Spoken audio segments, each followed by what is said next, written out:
역사를 통해 내오는 권력을 강화하고 순수하다고 여겨지는 혈통을 보존하려는 엘리트들 사이에서 반복적으로 행해졌습니다.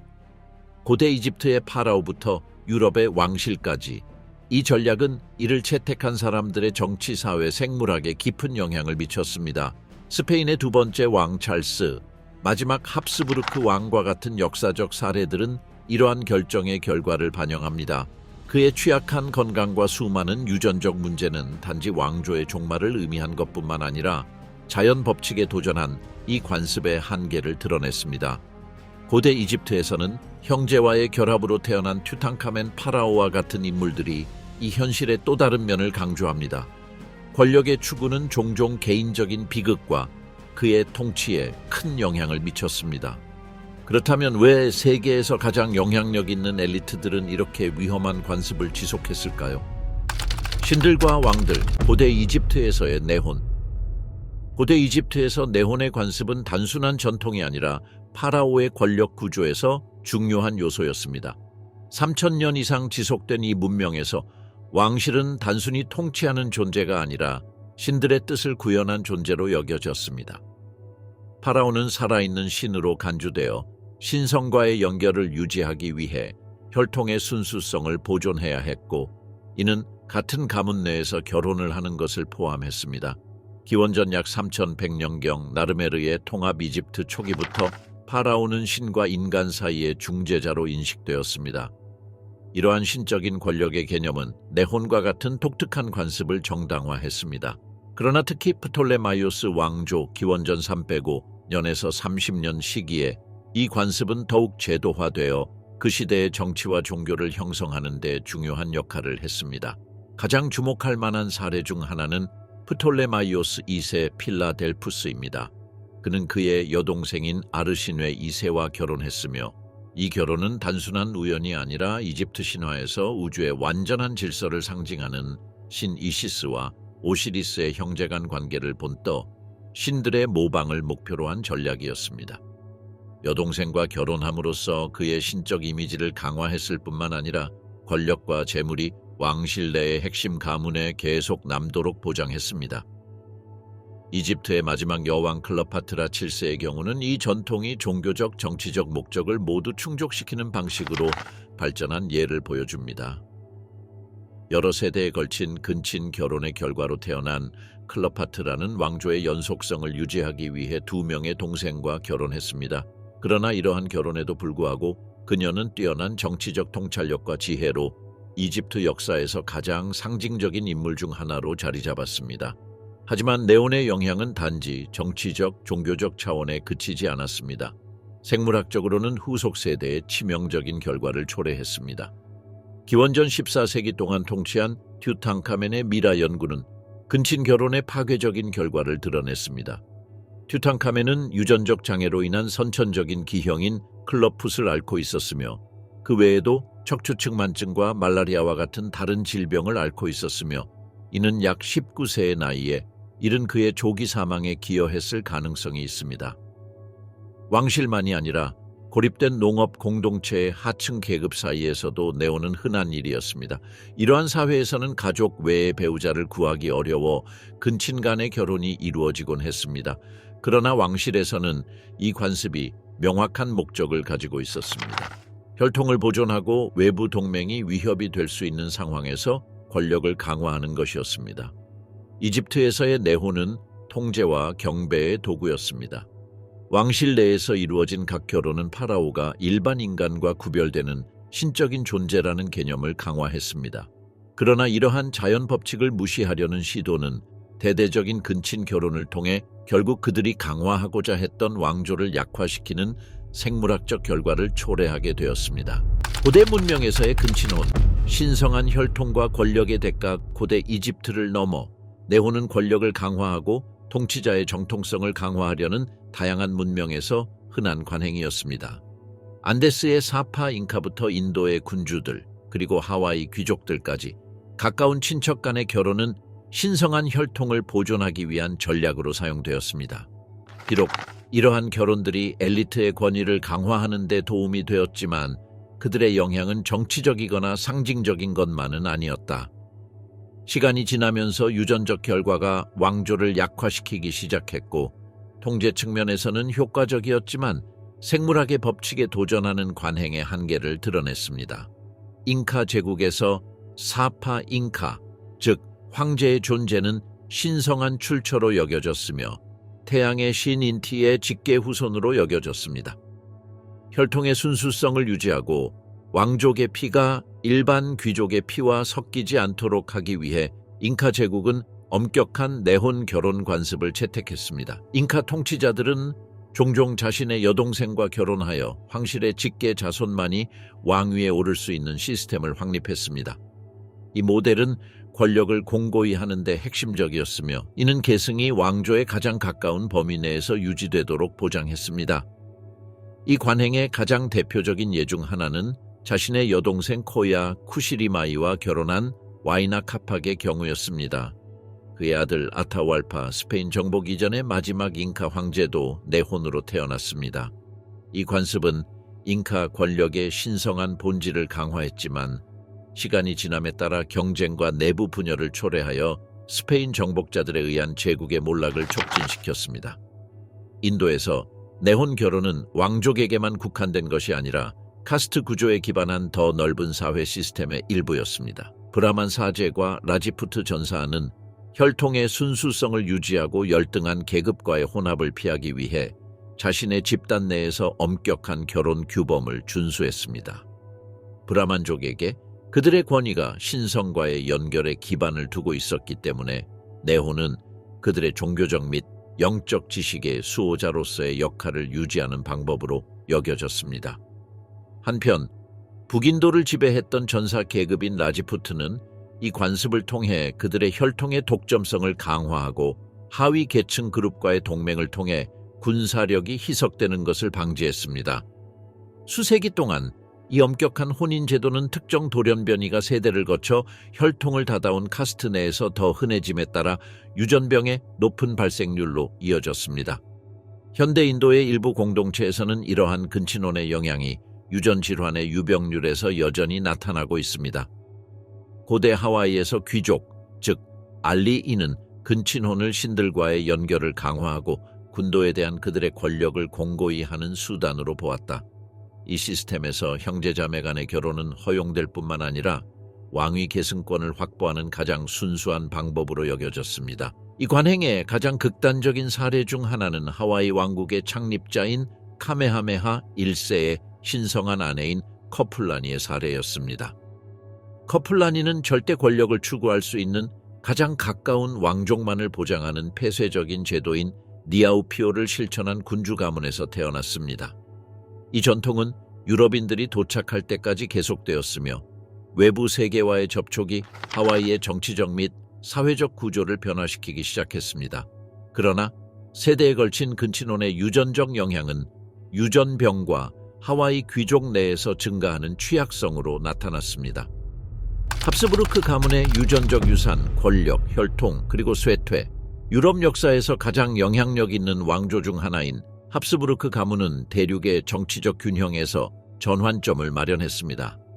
11세기 그 기원을 시작으로 이 가문은 전략적 동맹과 신중하게 조직된 결혼을 통해 지배력을 강화하며 이베리아 반도에서 중앙 유럽 왕국에 이르기까지 그 영향력을 확장했습니다. 그러나 가문 내 권력 유지를 위한 집착은 생물학적, 정치적 결과를 초래했고 그들의 이야기는 위대함과 쇠퇴가 뒤섞인 유산으로 변모했습니다.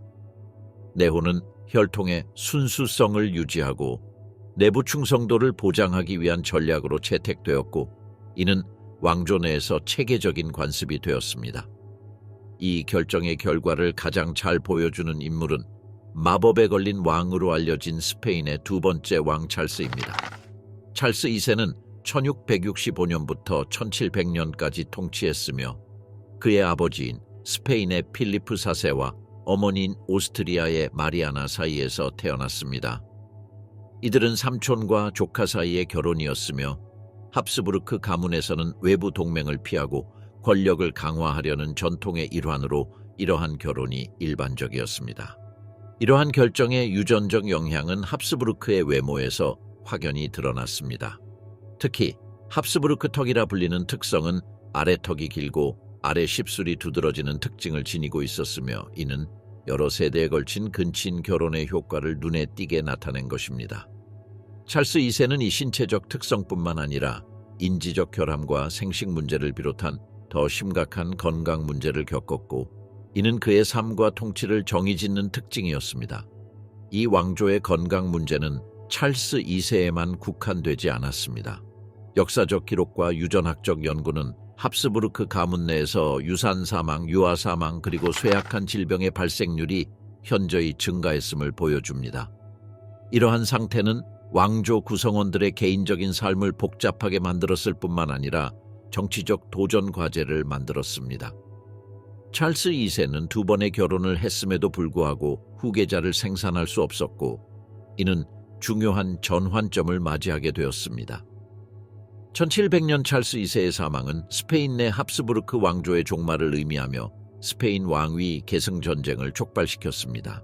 이는 유럽의 주요 강대국들이 이베리아 반도의 지배권을 놓고 벌인 갈등이었으며 왕위에 대한 논쟁은 합스부르크 가문이 자신들의 지속성을 확보하기 위한 전략이 결국 그들의 주요 영토 중 하나에서의 쇠퇴를 초래했음을 보여주었습니다.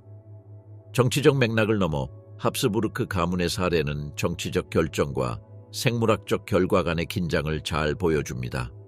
여러 세대에 걸친 근친 결혼을 통한 권력 유지 집착은 유럽 역사와 그 중에서도 가장 강력한 왕조의 유전학에 지울 수 없는 흔적을 남겼습니다. 연결된 혈통, 아시아 귀족의 근친혼. 아시아 역사에서 근친혼은 단순한 권력 전략일 뿐만 아니라 왕실 혈통의 정당성을 유지하는 데 있어 기본적인 기둥이었습니다. 중국과 일본의 황제들부터 한국의 귀족들까지 귀족 가문들은 결혼을 자기들끼리만 하도록 제한하여 혈통의 연속성을 보장하고 외부 가문의 영향을 막았습니다. 유럽에서는 왕실 내혼이 주로 사촌 간의 결혼과 삼촌 조카 간의 결혼을 포함했지만 아시아에서는 이러한 관행이 각 지역의 정치 구조와 문화 전통에 따라 달라졌습니다. 그러나 그들 모두 같은 목적을 공유했습니다. 폐쇄된 엘리트 내에서 권력을 유지하는 것입니다. 시간이 지나면서 이러한 근친혼은 유전적 및 사회적 결과를 초래하여 이 왕조들의 적응력을 약화시켰고 궁극적으로 그들의 장기적인 안정성에 영향을 미쳤습니다. 제국 중국에서 혈통 보존은 국가의 문제였다. 유교가 혈통 분리를 장려하고 같은 성씨를 가진 사람들 간의 결혼을 금지했지만 귀족과 황실은 다른 규칙을 따랐습니다. 중국 황제들은 특히 당 618-907과 명 1368, 1644 시대 동안 대가족 내에서의 결혼을 선호했습니다. 형제 간의 결혼은 금지되었지만 외부 가문이 왕위를 영향력 있게 하는 것을 방지하기 위해 사촌과 조카 간의 결혼은 흔했습니다. 가장 대표적인 예 중 하나는 명나라로 명나라의 창시자인 홍무제가 황실 가족의 혼인에 대해 엄격한 규정을 세웠습니다. 그의 후손들은 혈통을 유지하고 외부 세력이 권력을 축적하는 것을 방지하기 위해 가까운 귀족 내에서 결혼해야 했습니다. 이 전통은 청나라 1644-1912 동안 계속되었으며 만주 황제들은 매우 규제된 혼인 제도를 유지했습니다. 청나라 공주들은 일반적으로 선택된 만주 귀족 가문 출신의 귀족들과 결혼하여 귀족 사회 내의 유전적 다양성을 더욱 제한했습니다.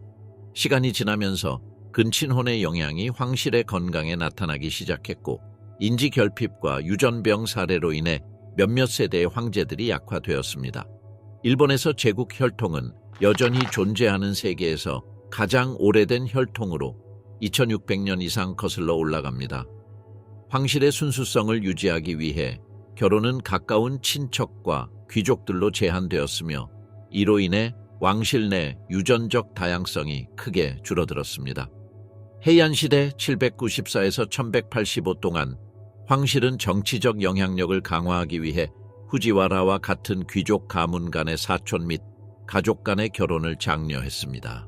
일본 역사에서 가장 상징적인 내혼 사례 중 하나는 19세기의 고메이 천황과 그의 아내 에이쇼 황후가 가까운 사촌 관계였던 경우입니다.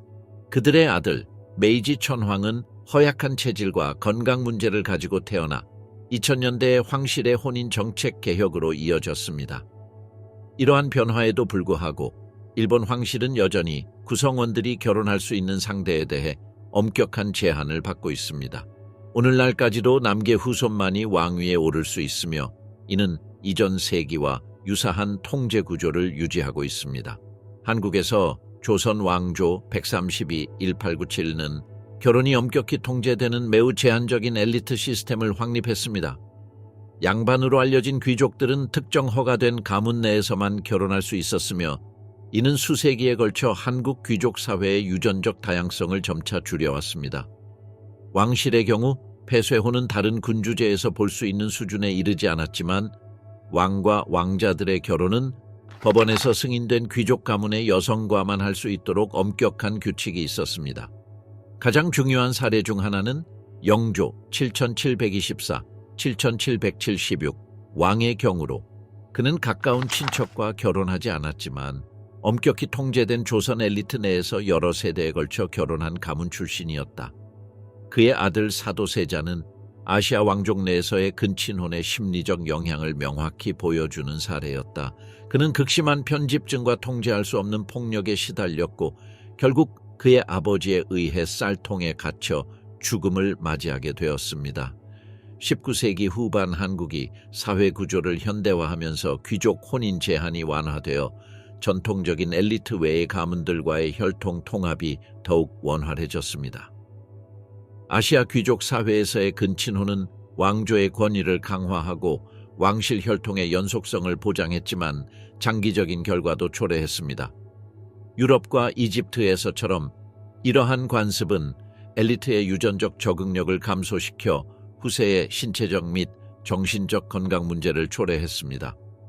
귀족의 고립과 그들의 결혼을 특정 집단으로 제한하는 것은 궁극적으로 일부 왕조의 안정성을 약화시켜 내부 위기나 외부 침략에 직면했을 때 그들의 취약점을 드러내게 했다.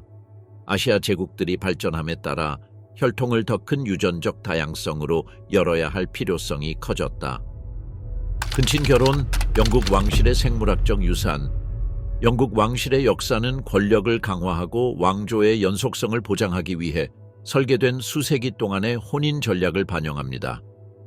이집트의 파라오들이나 합스부르크 가문처럼 극단적이지는 않았지만 근친 결혼의 관습은 영국 왕가의 혈통을 형성하는 데 중요한 역할을 하였고 그 결과는 왕가의 유전적 및 정치적 역사에 흔적을 남겼습니다. 중세시대 혼인 동맹이 전략적 중요성을 가졌던 시기에 에드워드 3세 왕 1327년부터 1377년까지 은 그의 이촌형인 헤이노트의 필리파와 결혼했습니다. 이 결혼은 영국과 헤이노트 카운티 간의 중요한 동맹을 강화시켰고 플란드르 왕조의 유럽에서의 입지를 강화하는 데 기여했습니다. 에드워드와 필리파는 14명의 자녀를 두었으며 그들의 후손들은 수세기 동안 영국과 유럽의 정치에서 중심적인 역할을 했습니다. 이 근친 결혼 전통의 정점은 빅토리아 여왕 1837년부터 1901년까지 통치 기간 동안 일어났습니다. 빅토리아 여왕은 유럽의 할머니로 알려져 있으며 그녀는 첫 사촌인 작센코부르크 고타의 알베르트 왕자와 결혼했습니다. 그들은 함께 9명의 자녀를 두었고 이 자녀들은 나중에 유럽 전역의 왕실 가문들과 결혼하여 대륙 왕실 간의 광범위한 혈연 네트워크를 형성했습니다. 이 혼인동맹 시스템은 정치적 안정성을 보장하고 왕실 간의 유대 강화를 목표로 했으며 갈등이 심화되는 시기에 중요한 역할을 했습니다. 하지만 영국 왕실 내 내혼은 또한 주목할 만한 생물학적 결과를 초래했습니다. 빅토리아 여왕은 혈액 응고에 영향을 미치는 유전적 질병인 혈우병의 복균자였습니다. 이 유전자는 그녀의 여러 후손에게 전해졌고 그중 일부는 독일, 러시아, 스페인의 왕실에 이 질병을 전파했습니다. 가장 유명한 사례 중 하나는 빅토리아 여왕의 손녀인 헤세의 알릭스 공주의 아들 러시아 황태자 알렉세이의 경우였습니다. 알렉세이는 러시아 황실에서 혈우병을 앓고 있었습니다. 20세기에 접어들면서 영국 왕실 내 근친 결혼은 감소하기 시작했습니다. 엘리자베스 2세 여왕과 에든버러 공인 필립 왕자는 삼촌과 조카 사이의 관계였으며 빅토리아 여왕의 직계 후손이었지만 그들의 결혼은 변화하는 왕실의 혼인 관습을 반영했습니다. 혼인 동맹은 가까운 가족 관계에서 벗어나게 되었으며 이는 유전적 영향에 대한 더 큰 인식과 변화하는 사회적 규범을 반영하는 변화였습니다. 왕족의 병으로 알려진 혈우병과 네온에서 비롯된 다른 유전적 질병들은 유럽 왕조의 실질적인 유산을 남겼습니다. 현대의 왕실들이 진화함에 따라 그들의 혼인 전략도 변했으며 이는 전통과 변화하는 시대에 대한 적응 사이에서 균형을 맞추는 과정을 보여줍니다. 유전된 연쇄, 내혼과 그것이 현대 유전학에 미친 지속적인 영향. 현대 유전학은 역사적으로 내혼이 여러 인구 집단에 남긴 흔적을 계속해서 밝혀내고 있습니다. 이 관습은 역사적으로 권력을 강화하는 도구였지만 오늘날 그 결과는 주로 고립된 공동체나 여전히 근친 결혼을 선호하는 전통을 가진 공동체에서 관찰됩니다. 이는 단지 역사적인 문제가 아니라 이러한 결정이 개인과 공동체의 유전적 건강에 계속해서 영향을 미치고 있음을 보여줍니다. 눈에 띄는 사례는 미크로네시아의 핑겔랩 섬입니다. 18세기 대규모 태풍이 주민들을 초토화시켜 약 20명의 생존자만이 후세를 위한 유전적 기초를 마련하게 되었습니다. 이 병목 사건은 유전적 다양성을 급격하게 감소시켜 열성 돌연변이가 퍼지게 만들었습니다. 현재 핑겔랩 주민의 약 10%는 생맹을 유발하는 증상인 완전 색각 결핍증을 앓고 있으며 거의 30%는 이 유전자의 보유자입니다. 이 예시는 작은 집단에서 유전적 변이성이 감소하면 특정 건강 문제를 증폭시킬 수 있음을 잘 보여줍니다. 중동과 남아시아에서는 문화적, 사회적 요인으로 인해 근친 결혼 비율이 여전히 높습니다. 이 지역에서는 유전성 빈혈의 일종인 지중해 빈혈 탈라세미아과 희귀대사 질환 등 유전적 질환이 증가한 사례가 기록되었습니다. 랜싯과 같은 과학 저널에 발표된 연구에 따르면 이 지역의 일부 공동체에서는 결혼의 최대 60%가 사촌 간 결혼으로 이는 열성 질병의 유병률을 크게 증가시킵니다. 미국의 아미시 공동체도 또 다른 현대적인 예시입니다. 이 인구는 18세기 유럽에서 온 소수의 이민자들로부터 기원하였으며 엄격한 종교적 및 사회적 규범 때문에 유전적으로 고립된 상태를 유지해왔습니다. 그 결과 키가 작고 선천적인 심장 결함을 유발하는 앨리스 반 크레벨드 증후군과 같은 희귀 유전 질환이 아미시 사람들 사이에서 일반 인구보다 훨씬 더 흔합니다. 현대 유전학의 발전은 이러한 문제를 해결하는 데 도움을 주었습니다. 1940년대 셸던 리드와 같은 인물들에 의해 시작된 탈산 소리보 핵산 분석 및 유전자 상담과 같은 도구는 영향을 받은 공동체가 내혼과 관련된 위험을 완화할 수 있는 기회를 제공합니다. 사우디아라비아와 같은 곳에서는 결혼 전 의무적인 유전 질환 검사를 통해 유전적 질환을 전염시킬 위험이 높은 커플을 식별하는 프로그램이 시행되고 있습니다. 이러한 발전에도 불구하고 여전히 해결해야 할 도전이 존재합니다. 내혼은 생물학적 결정뿐만 아니라 깊이 뿌리내린 문화적 및 경제적 역학을 반영합니다. 그 영향은 태평양 섬에서 도시 공동체에 이르기까지 넓게 퍼져 있으며 유전적 지식을 문화적으로 민감한 접근법과 결합하여 그 영향을 해결하는 것이 중요함을 강조합니다. 이 유전의 수수께끼는 단지 과거의 이야기를 전하는 것에 그치지 않으며 오늘날 우리에게 현대적 현실을 직시하게 만듭니다. 유전학과 인간의 결정 사이의 상호작용은 결코 해결된 문제가 아니며 오늘날에도 여전히 인구들의 건강과 운명을 형성하는 중요한 요소로 작용하고 있습니다. 근친교배와 정신건강, 유전적 순수성에 보이지 않는 대가. 역사적으로 근친교배는 주로 왕조와 고립된 공동체에 미치는 신체적 영향에 대해 분석되어 왔습니다. 그러나 그 영향은 유전적 기형과 신체 건강 문제를 넘어섭니다. 현대 연구들은 근친교배와 심리적 및 신경인지 장애의 발달 사이에 직접적인 관계가 있음을 밝혀냈습니다. 조현병에서 우울증, 지적 발달 장애에 이르기까지 세대에 걸친 근친혼은 이러한 환경에서 태어난 개인들의 정신 건강에 지속적인 영향을 미쳤습니다. 유럽 왕실, 고립된 아미시 공동체, 그리고 근본주의 몰몬 공동체에서 문서화된 사례들은 근친교배가 그들의 자손의 정서적 안정성과 신경 기능에 어떻게 영향을 미칠 수 있는지를 보여줍니다. 근친교배가 정신 건강에 미친 영향의 가장 악명 높은 예 중 하나는 합스부르크 왕가입니다. 이 가족은 수세기 동안 광대한 유럽 영토를 지배했으며 권력을 유지하고 영토의 분열을 방지하기 위해 근친교배를 극단적으로 시도했습니다. 스페인의 카를로스 2세, 이베리아 반도에서 마지막 하브스부르크 군주인 그는 심각한 신체적 및 생식적 문제뿐만 아니라 상당한 인지 저하도 겪었습니다. 역사 기록에 따르면 그는 정보를 명확하게 처리하고 전략적 결정을 내리며 감정적 안정을 유지하는 데 어려움을 겪었다고 합니다. 그의 불안 발작, 우울증 에피소드, 그리고 학습 장애는 여러 세대에 걸친 근친혼을 거친 왕조가 비극적인 퇴화의 지점에 도달했음을 보여주는 심리적 영향의 증거로 작용합니다. 그러나 찰스 2세는 고립된 사례가 아니었다. 합스부르크 가문의 다른 분파들, 특히 오스트리아와 신성 로마 제국에서는 기분 장애, 불안, 인지, 결핍의 패턴도 나타났습니다. 가족 내에서 열성 유전자의 축적은 이러한 문제들의 발생 빈도를 증가시켜 왕조의 효과적인 통치 능력을 약화시켰습니다. 왕족을 넘어 종교적 또는 문화적 규범이 같은 집단 내 결혼을 선호하는 폐쇄된 공동체에서도 근친혼이 관찰되었습니다.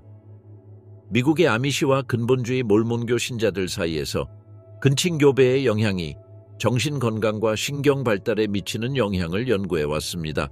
아미시 공동체는 여러 세대 동안 고립된 상태를 유지해온 공동체로 희귀 유전질환과 신경정신과적 문제의 유병률 증가가 기록되었습니다.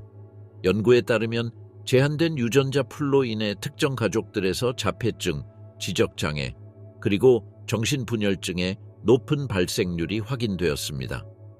문화적 및 종교적 정체성을 유지하기 위해 그룹 내에서 결혼을 실천하는 근본주의적 몰몬 요도들은 또한 심각한 정신장애의 증가를 경험하고 있습니다. 유타와 애리조나의 일부 정착지에서는 조기 발병 정신분열증의 발생률이 증가하고 있는 것으로 관찰되었으며, 이는 연구자들이 근친교배와 신경퇴행성 질환 간의 관계를 탐구하도록 촉발했습니다. 정신장애를 넘어 근친교배는 개인의 신경 발달에도 영향을 미칩니다. 유전학과 신경과학 연구에 따르면 유전적 빈곤은 인지 결핍, 학습 장애, 정서 조절 문제의 가능성을 증가시킨다고 합니다. 국립정신건강연구소는 높은 수준의 근친교배를 가진 집단에서 주의력 결핍, 낮은 사회 적응력, 감정 자극 처리의 어려움 사례가 더 빈번하다는 것을 확인했습니다. 이는 뇌 형성과 기능에 영향을 미치는 열성 유전자의 발현 때문입니다. 근친교배는 신체 건강을 해칠 뿐만 아니라 정서적 안정성과 사회적 능력도 변화시킵니다. 협력과 의사결정이 생존에 필수적인 사회에서는 이러한 영향이 공동체의 결속을 위태롭게 하는 구조적 약점을 초래할 수 있습니다. 고립된 지역의 유전학, 고립된 공동체에서 내혼의 흔적. 지구의 가장 외딴 구석에서 지리적 및 문화적 장벽이 인간 공동체를 여러 세대에 걸쳐 고립시킨 곳에서 내혼의 결과를 보여주는 독특한 유전적 현상들이 존재합니다. 이러한 공동체는 종종 작고 폐쇄적이며 그들의 독특함뿐만 아니라 그들의 유전적 역사가 구성원의 건강에 미친 실질적인 영향 때문에 연구의 대상이 되어 왔습니다. 주목할 만한 사례는 남대서양의 작은 화산섬인 트리스탄 다 쿠냐입니다. 이 섬은 세계에서 가장 고립된 거주지가 하나로 간주되며 1616년에 영국 군인들과 그들의 가족, 그리고 몇 명의 네덜란드 이민자들에 의해 식민화되었습니다. 이 섬의 인구는 250명 정도로 모든 주민이 단지 15명의 초기 정착민의 후손들입니다. 제한된 유전자 풀은 망막색소 변성증이라는 퇴행성 안질환의 높은 발병률을 초래했습니다. 이 질병은 주변 시력을 잃게 하고 실명에 이를 수 있습니다. 옥스퍼드 대학교 유전학자들이 1610년대와 1810년대에 수행한 연구에서는 섬 주민의 10%가 이 질병을 앓고 있으며 40%는 관련 유전자의 보유자임을 확인했습니다. 또 다른 중요한 사례는 예수 그리스도 후기 성도 교회라는 종교단체입니다. 이 교회는 몰몬교에서 파생된 종교단체로 유타, 아리조나, 캐나다에 정착지를 두고 있습니다. 이 공동체는 1610년대부터 내혼을 실천해 왔으며 이들의 신앙에서는 다처제와 공동체 내 결혼을 장려하고 있습니다. 이러한 문화적 및 사회적 고립은 극히 드문 유전 질환인 푸마레이스 결핍증의 비정상적으로 높은 발생률을 초래했습니다. 이 질환의 영향을 받은 사람들은 세포대사의 중요한 효소의 결핍으로 인해 심각한 신체적 및 정신적 발달 지연을 겪습니다. 신경학 연보에 발표된 190년의 연구에 따르면 이 질환의 발생률은 일부 공동체에서 일반 인구보다 1000배 이상 높다고 합니다. 이는 12명 이하의 조상으로 거슬러 올라가는 공동의 혈통 덕분입니다. 또 다른 예로는 미크로네시아의 핑겔랩 섬이 있습니다. 이 섬에서는 110년대에 발생한 태풍이 섬의 인구를 약 20명의 생존자로 줄였습니다. 이 창시자 효과는 유전적 다양성을 급격히 제한했으며 완전 색각 결핍증인 생맹의 높은 발생률을 초래했습니다. 오늘날 섬 주민의 약 10%는 이 질병을 앓고 있으며 30%는 결함이 있는 유전자의 보유자입니다. 이 현상은 2000년대에 메릴랜드 대학교 유전학자들이 진행한 연구에 의해 기록되었습니다. 이들 사례는 지리적 및 문화적으로 다양하지만 공통된 요소를 공유합니다. 장기간의 고립과 제한된 유전자 기반입니다. 각 사례에서 일반적으로 드문 열성 유전 변이가 내혼으로 인해 증폭되었으며 그로 인해 특정 질환의 발생률이 높아졌습니다. 이러한 공동체들에 대한 연구는 인구 유전학에 대한 이해를 풍부하게 했을 뿐만 아니라 역사, 문화 및 생물학이 어떻게 깊게 얽혀 상호작용하는지에 대한 구체적인 예시를 제공했습니다. 예방코드, 현대 유전학. 21세기 유전학의 발전은 유전과 건강에 대한 생식 결정의 영향을 이해하는 방식을 혁신적으로 변화시켰습니다. 이 과학적 혁명의 중심에는 내혼과 관련된 위험을 예측하고 완화할 수 있는 도구들이 있습니다. 내혼은 역사적으로 인간 인구의 눈에 띄는 흔적을 남긴 현상입니다.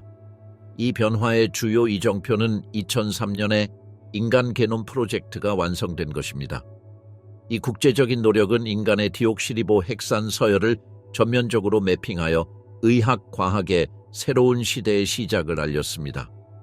우리의 유전자 구성을 상세히 이해함으로써 유전 질환을 일으키는 돌연 변이를 식별할 수 있게 되었고 개인화된 의학과 유전적 예방의 기초를 마련했습니다. 이 지식의 직접적인 응용 중 하나는 유전자 검사입니다. 이 검사는 개인의 디옥시리보 핵산을 분석하여 자녀에게 유전될 수 있는 특정 돌연변이나 열성 유전자를 식별합니다. 이러한 검사는 내혼의 역사를 가진 공동체에서 특히 유용한데 부모가 동일한 열성 유전자를 가질 가능성이 상당히 높기 때문입니다. 그 효과의 눈에 띄는 예시는 1980년대 뉴욕에서 설립된 도르 예쇼림 프로그램입니다. 이 프로그램은 아슈케나지 유대인에게 주로 영향을 미치는 치명적인 질병인 테이삭스병의 높은 발병률을 해결하기 위해 고안되었습니다. 이 프로그램은 결혼 전 젊은이들에게 비밀리에 유전자 검사를 시행하는 시스템을 도입했습니다. 만약 예비 부부의 두 사람이 해당 돌연변이의 보유자라면 결혼을 피하도록 권유하며 이는 공동체 내에서 질병의 발생률을 급격히 줄였습니다. 이 모델은 다른 지역과 유전 질환에 대해서도 성공적으로 복제되었습니다. 유전자 검사 외에도 유전 상담은 유전적 위험을 이해하고 관리하려는 가족들에게 필수적인 도구가 되었습니다. 분자 생물학과 의학을 교육받은 유전 상담사는 유전 질환을 전달할 가능성을 평가하고 안전한 생식 옵션을 탐색할 수 있도록 정확하고 개인화된 지침을 제공합니다. 이 현대적 학문은 1940년대 셀던 리드의 작업에서 그 뿌리를 찾을 수 있으며 그는 유전 상담의 원칙을 정립하여 사람들이 정보에 기반한 결정을 내릴 수 있도록 지원했습니다. 이 분야에서의 발전은 국가적인 유전자 검사 프로그램을 창설하게 했습니다. 예를 들어 사우디아라비아에서 시행된 프로그램이 있습니다. 이 나라에서는 내혼이 일반적이므로 예비 부부가 유전적 위험을 식별하기 위해 결혼 전에 유전자 검사를 의무화하고 있습니다. 이러한 이니셔티브는 높은 비율의 가족 내 결혼이 이루어지는 지역에서 탈라세미아와 같은 심각한 유전 질환의 발병률을 줄였습니다. 공공건강에 유전자 도구를 통합한 것은 내혼의 영향을 예방하는 효과적인 방법임이 입증되었습니다. 도르 예쇼림과 같은 공동체 기반 이니셔티브부터 국가적인 전략까지 현대 유전학은 한때 불가능해 보였던 문제들에 대한 실용적인 해결책을 제공합니다. 이 분야의 각 발전은 디옥시리보핵산에 대한 우리의 이해를 확장할 뿐만 아니라 유전의 가장 도전적인 결과들을 예방할 수 있는 능력을 강화합니다. 혈통의 법칙, 근친혼의 한계. 역사를 통틀어 법률은 인간관계를 규제하는 데 중요한 역할을 해왔으며 그 중에는 혈연적으로 연결된 결혼을 다루는 법률도 포함됩니다. 이러한 규제는 문화적, 윤리적, 과학적 요인에 의해 형성되었으며 유전 건강 보호와 개인의 권리 간 균형을 맞추고자 했습니다. 엄격한 금지부터 교육적 접근법에 이르기까지 근친혼을 둘러싼 법적 환경은 사회가 이 실천을 어떻게 다루는지를 보여주는 복잡한 지도를 드러냅니다. 미국에서 가까운 친척 간 결혼을 규제하는 법률은 주마다 다르며 이는 지역적인 논쟁을 반영한 규범들의 패치를 형성합니다. 예를 들어 로드아일랜드와 뉴저지에서는 첫 사촌 간 결혼이 합법인 반면 텍사스와 애리조나에서는 금지됩니다. 이러한 차이는 개인의 자유와 자손의 유전적 건강에 대한 우려 사이의 지속적인 긴장을 반영합니다. 이러한 분권화된 접근은 각 주가 공공 건강에 깊은 영향을 미치는 결정을 내리게 만듭니다. 한국은 전례를 들어 대조적인 사례를 보여줍니다.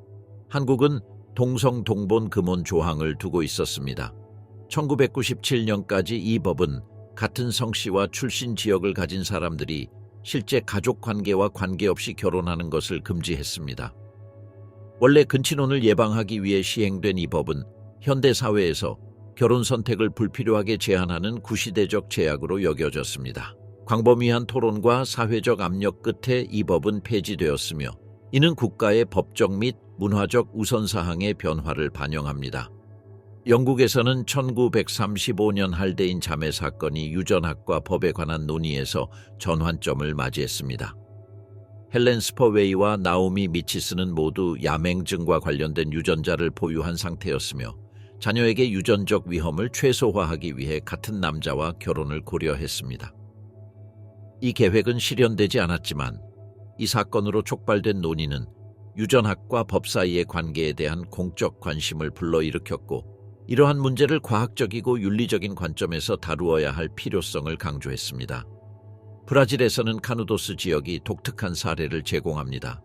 이 고립된 지역에서는 근친혼이 흔했고 그로 인해 유전적 질병이 높은 빈도로 발생했습니다.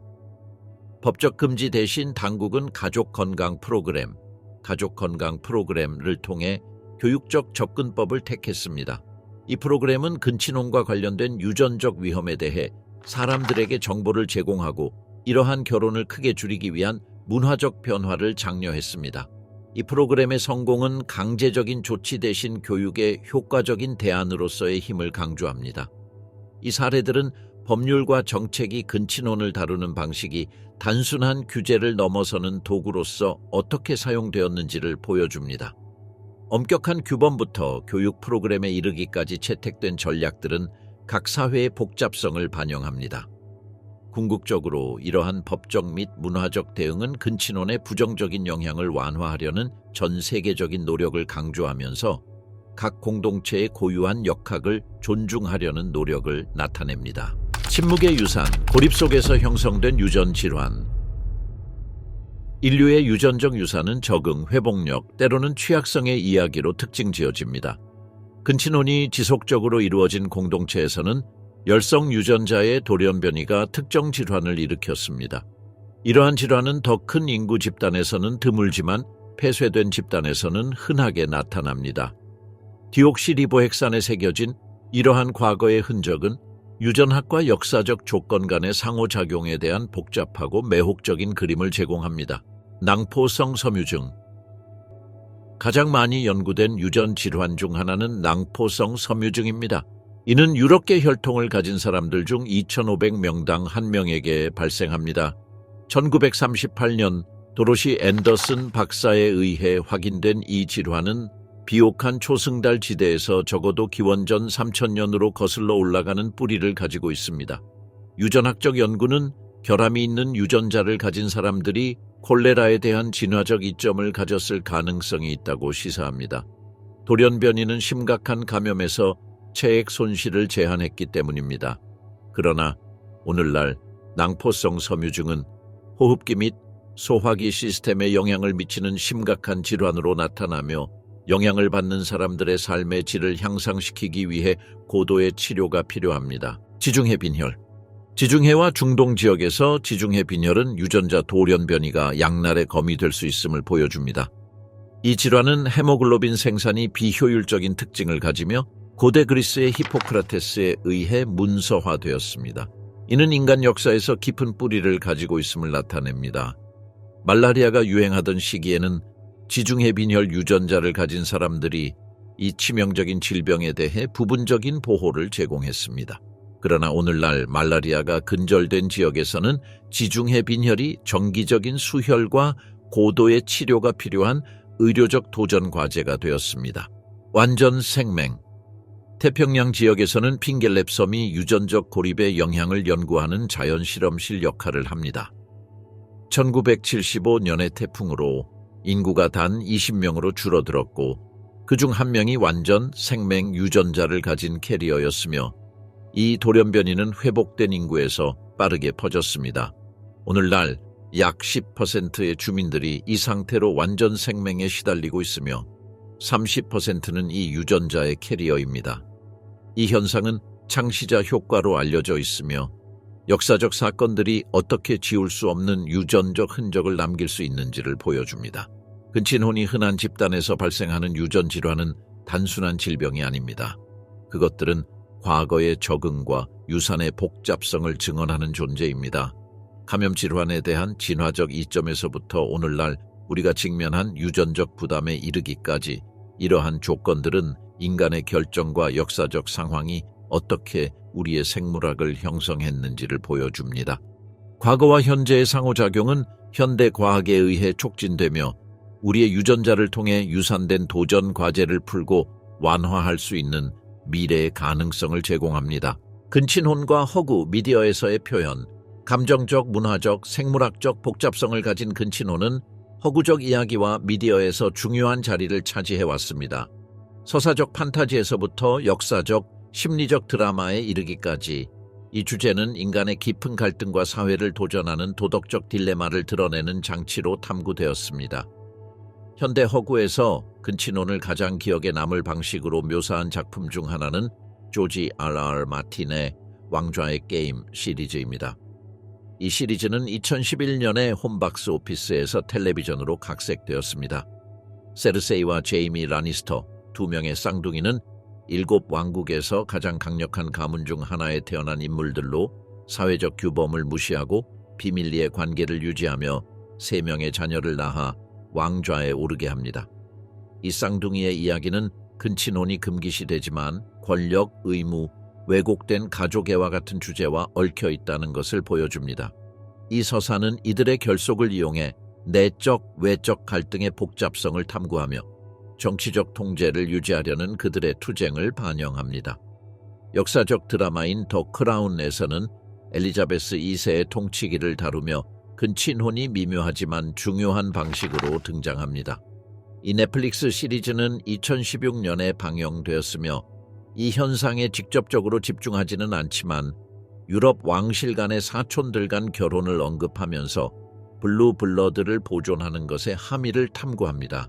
정치적이고 국가적인 이익에 의해 동기가 부여된 이러한 결혼들은 왕실이 독특한 정체성을 유지해야 한다는 압박을 받는 상황 속에서 언급됩니다. 시리즈는 캐릭터들의 감정적, 개인적 딜레마에 중점을 두고 있지만 역사적 결혼 전략들의 흔적은 전통과 현대성 사이의 긴장을 상기시키는 역할을 합니다. 영화에서는 스페인에서 1999년에 제작된 로스 신 놈브레, 이름 없는 감독 하우메 발라게로가 근친혼에 대한 불편한 시각을 제시합니다. 이 영화는 순수한 혈통을 만들기 위해 근친혼을 실천하는 비밀스러운 종교 집단을 중심으로 전개됩니다. 어두운 심리적 접근 방식을 통해 이 서사는 근친혼이 이데올로기적 도구로 사용될 수 있다는 점을 강조하며 유전자 순수성과 배타성에 대한 왜곡된 생각에 뿌리를 두었을 때 이러한 관행이 얼마나 극단적으로 나아갈 수 있는지를 보여줍니다. 이 표현은 이러한 관행들이 가지는 악의적인 잠재력을 강조하며 음산한 분위기를 만들어내어 플롯의 감정적 영향을 증대시킵니다. 일본의 만화와 애니메이션 코이카제 2001년은 감정적이고 친밀한 관점에서 근친혼을 다룹니다. 이 이야기는 오랜 시간 떨어져 살다가 재회한 남매가 혈연 관계를 알기 전에 로맨틱한 관계를 발전시키는 내용을 담고 있습니다. 이 상황을 낭만적으로 묘사하는 대신 서사는 그러한 관계의 사회적, 심리적, 감정적 함의에 대해 반성합니다. 가족 이야기와 도덕적 딜레마가 자주 등장하는 일본에서는 가족의 경계, 문화적 규범, 그리고 인간 감정의 복잡성에 대한 치열한 논의를 불러일으켰습니다. 왕좌의 게임의 정치적 드라마에서부터 의 친밀한 반성에 이르기까지 허구와 미디어에서의 근친혼은 인간 경험의 더 깊은 층을 탐구하는 도구로 사용됩니다. 이러한 이야기들은 도발적인 내용으로 관객을 사로잡을 뿐만 아니라 도덕, 권력, 전통의 경계에 대해 질문하게 만듭니다.